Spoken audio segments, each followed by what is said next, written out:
It's not the first time the Libyan leader has suggested solving the crisis through talks. Now, scared of a full-scale U.S. offensive, the colonel had tried to reach out to Washington early on, offering negotiations. He's done that in the past. Now, why have all his efforts or his offers for talks been ignored or rejected, do you think? Well, the reason his offers have been rejected is the same reason as the NATO countries decided to intervene in Libya in the first place. And to understand why they did that, we have to understand that this war is fundamentally a war to maintain Africa in its subordinate position in the global economy. What's been happening, and this all has to be seen in the context of the rise of China as well. China in the last 5 years has been investing massively in Africa in a way that's unprecedented in terms of building infrastructure and manufacturing industry. Now, this threatens the whole for the Western ascribed role for Africa, for the Western financial institutions and corporations, is as a provider of cheap labor, in fact often slave labor, and raw materials. Now, what Chinese manufacturing investment is going to do is potentially allow Africa to export finished products rather than having to constantly export cheap raw materials. Now, how has the US decided to deal with this? In the only way it knows how, militarily. So it set up a couple of years back AFRICOM, African Command and Control Center for Africa, but no African country wanted to host it. US doesn't have any base at all in Africa. It's negotiating one with Djibouti, and that's it. And part of the reason for this is that in 2010, Gaddafi made a proposal to the African Union that was adopted, that no African country would allow a US base on its soil. So the US has been, since that time, the US has been desperate to get rid of Gaddafi and foist onto Libya their own people, effectively. Yeah, Mr. Graceberg, it's interesting you're talking about the changing landscape of Africa, the role of that. I would like to get into that a bit later on. But just to clarify what you're saying, is that the reason you're saying that the rebels themselves don't want to sit down and talk? It's because of this changing of landscape? I mean, just from the rebels' point of view, why don't they want to sit down and talk to Gaddafi? Well, don't forget, when we talk about the rebels, this is a very disparate group of people. Really, who's calling the shots is NATO.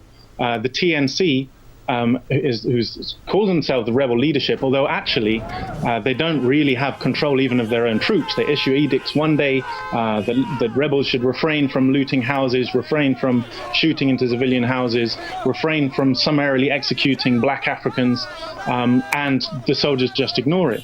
At the same time, the soldiers themselves have no respect for the TNC leadership.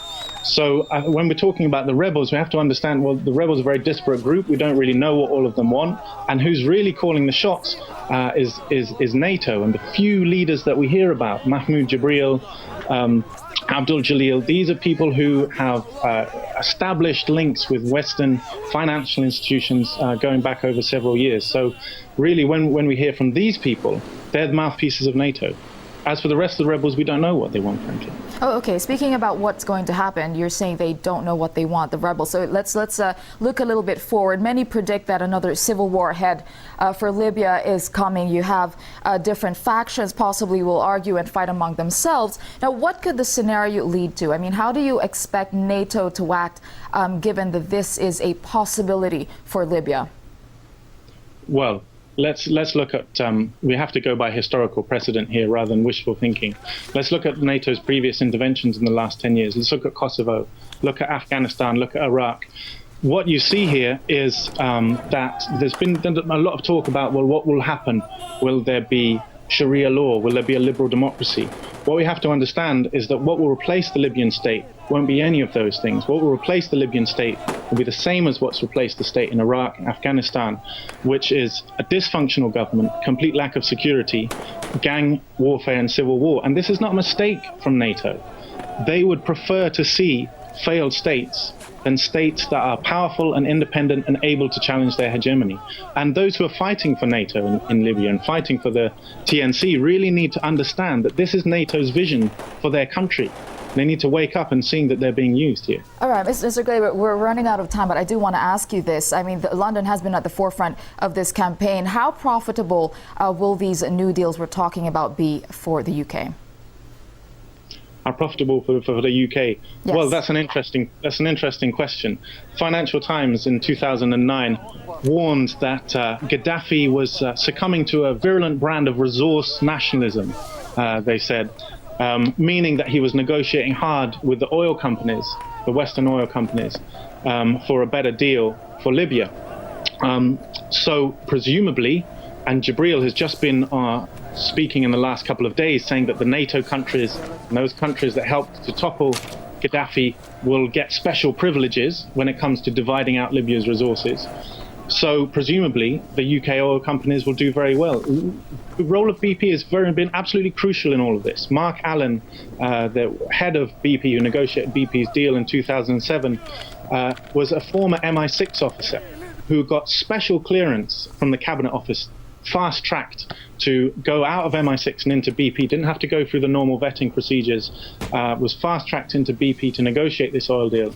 And it seems that a lot of the movement around that time within Gaddafi's government may have been part of BP's deal. That was when Jibril got his job in Gaddafi's government. That was when All right, Mr. Abdul Jalil got his job. So the oil company has been crucial.